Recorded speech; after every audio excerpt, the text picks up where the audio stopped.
Hello, everybody, and welcome to another one in our series, Breaking Down Barriers. My name is Chris Igwe, and these series are inspired by my book, Breaking Down Barriers, My Journey from a Small African Village to the World Stage. My journey from a small African village to the world stage, but more importantly, breaking down barriers. And I take a chapter and a subject, and I just break it down for you literally in terms of a very short overview of my thoughts, my philosophies, my ideas around a particular topic. And then I give you a story to supplement those thoughts and ideas, and those are in the book, and you can review that if you so choose. Today we're going to talk about how to use time effectively. The chapter title itself is Use Time Effectively.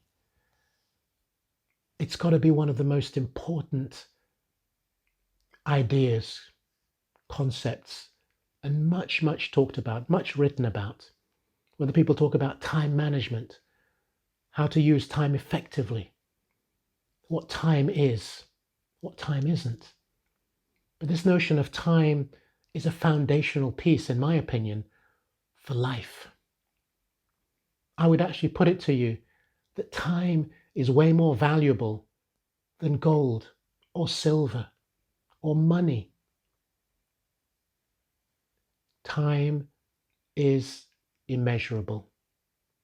Time is so precious, it should be treated like a precious jewel.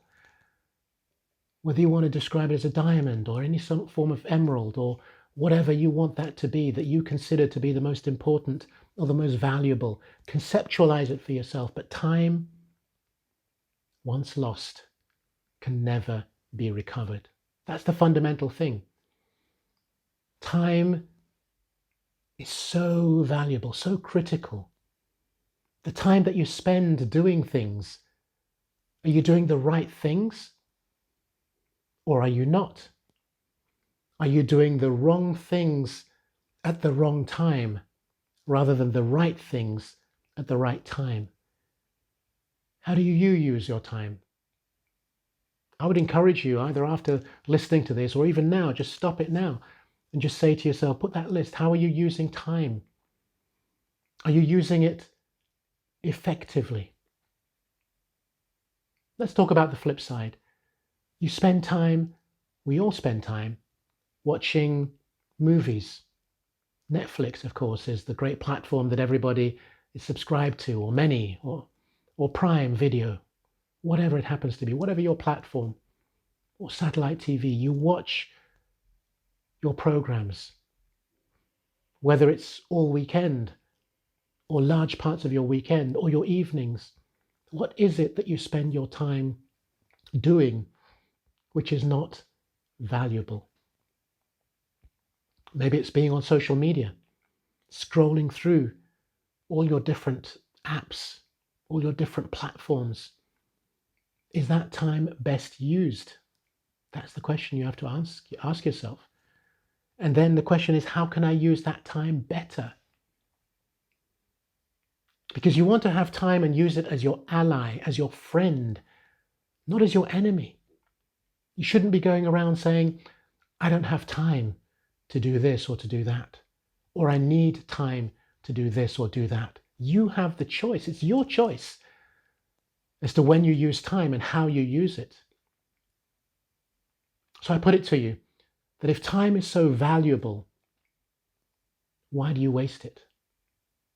Or why do you waste it doing things that do not add value to your life, to your relationships, to your projects, your ambitions, your dreams? To do that, you have to make sacrifices. And one of the sacrifices should not be time. You should embrace time. Say, I'm looking forward to doing this. I'm looking forward to using that time in this particular way. Because like I say, once time is lost, it can never be recovered. And you can never compress time, and you can never extend time. We all have the time that we have. So the question then is, if you want to use it effectively, how are you going to use it? If you're like me and you have a structured mind and the way you approach things, I'm very clear about how I use time, who I use that time with, and why I use that time with that person. That's how I break it down.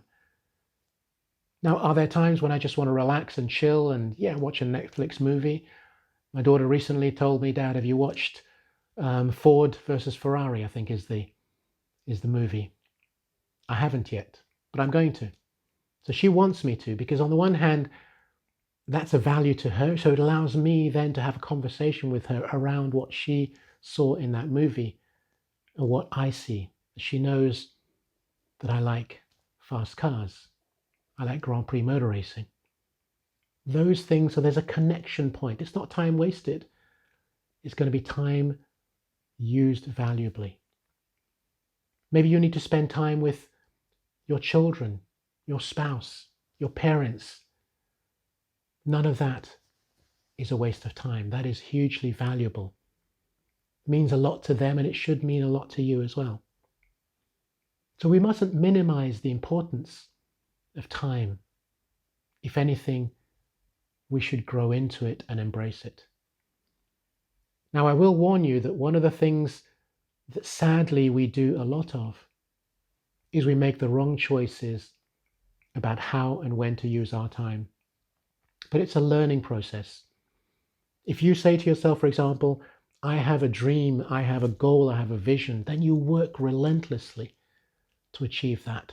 Not to the detriment of family and friends and relaxation and everything else, but you quantify the time that you will allocate to a particular project, a particular thought, a particular idea.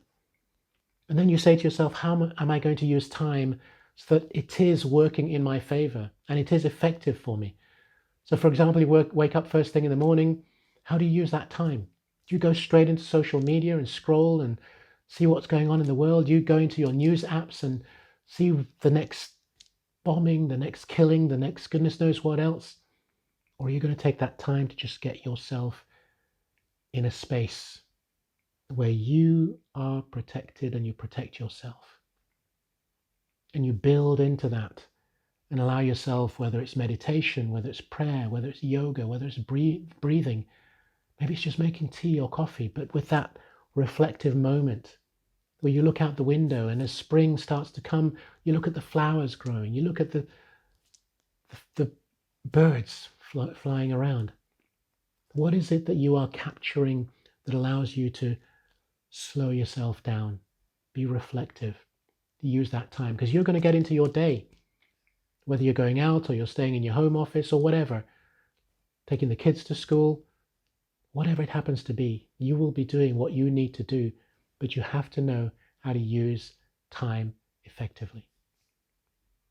And one of the great poems, which for me is kind of encapsulates this, it's more towards the end, but it's Rudyard Kipling's If. Rudyard Kipling, his poem If.